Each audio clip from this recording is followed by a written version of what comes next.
develop. Soon they're lighting at the back. We've got some newspaper out the back as a wick. They're going to light it. The fire's going to climb up the curtain, and soon you should see some smoke coming up. Okay, you can see the fire at the back of the sofa at this time. Right now, I would guess the temperatures in that room at ceiling level are about 115 degrees or higher. Most people don't understand how quickly a fire will develop in the home.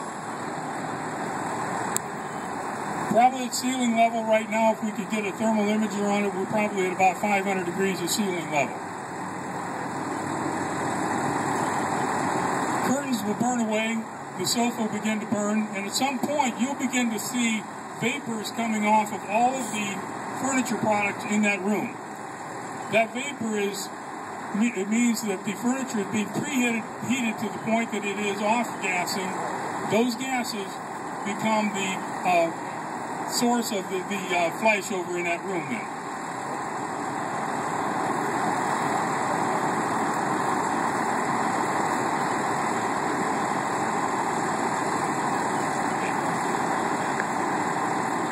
Okay, we're about a minute 3 seconds in,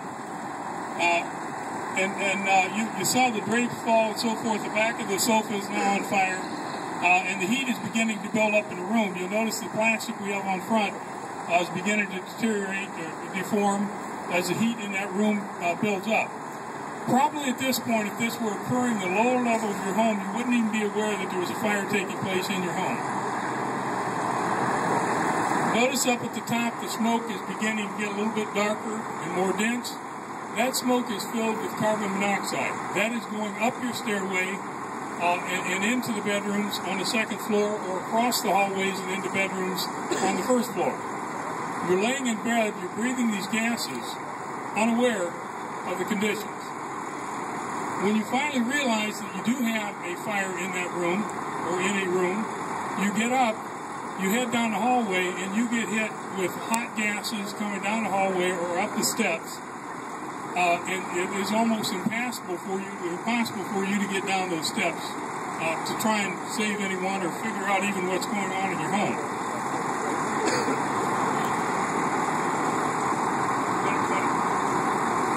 Okay, we're 2 minutes and 25 seconds into this fire scenario. I would doubt that if this were your home, you would even be aware, even yet, that there's a fire in a significant portion of your house. Maybe at 3 minutes, you recognize there's a fire and it's time to call 911. If you can find a phone, okay? But the fire continues to develop and it's getting hotter. I don't know if do we have a thermal on it? Okay. My guess is that the ceiling temperature in that room right now, we're about 1,000 degrees or more.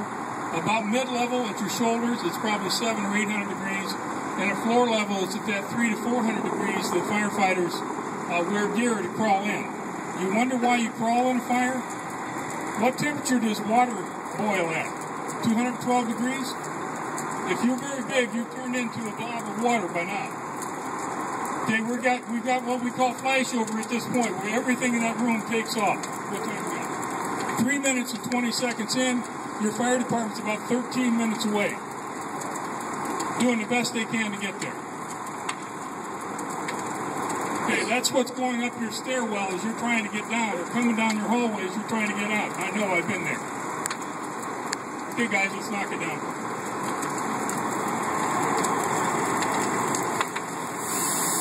The fire department would be probably just coming out the doors by now.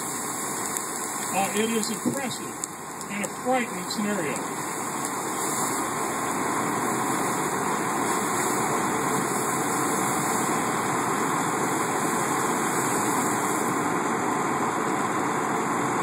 I think that whole exercise was, what, 4 minutes maybe?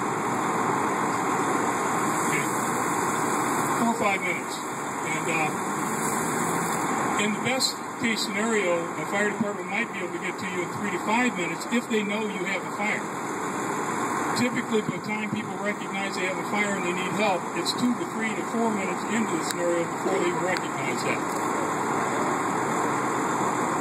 Well, what we'll do is we'll let them mop up a little bit here and be sure that's out. We'll light the other side and show you the effect of the residential sprinkler system on the other side. And then we'll let you come up and actually let you look at the devastation that takes place in one room as compared to the other room. By the way, Carol had mentioned lightweight construction. We've got documented evidence that firefighters are beginning to die in these homes that have the engineered structural members in place. Those members that are in place in new construction now will collapse in about 3 to 7 minutes compared to 17 to